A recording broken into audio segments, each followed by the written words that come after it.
Wan baban ka dauke mai faradi. Ban lokacin da ban uwar babansa.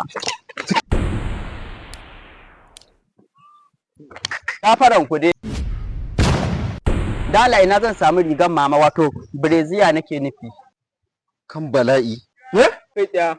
Wai wannan breziya wannan ta mata? Rigan mama nake nufi, nace ina zan samu. Kai, me za ka yi da rigan mama? A wuya zan rataya. Ka ji ne dan maza na tambaye ka baka bani ansa ba. Kana gaya magana nan gaba ma wani abin zaka faɗi. Kai dan labon da ka raina mana wayo ka rasa wajen suwa zaka zo. Ka ce su nuna ma inda ake sayar da breziya sai mu. Da Allah malam dakata ka ga ban yi da kai ba. Wai gaira hura ba da ni dan lahala dan tafe kawa ba takalmi ni ban yi da kai ba. Kun ka kiyaye ni. A wani ka ta kiyaye ramana ni na fi karfi in yi da kai wallahi.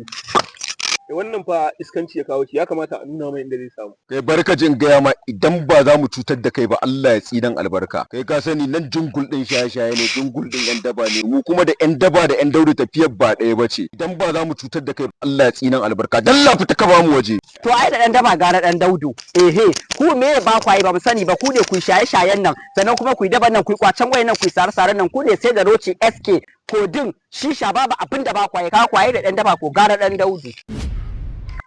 Na faɗa a samun gashi nan gabaki ɗaya guri kuna ta wari kuna ta ƙaurin roba masu warin rana kawai. Ban babanka dauke mai faradi. Ban lokacin da ban uwar babansa. Cike shi daulayi da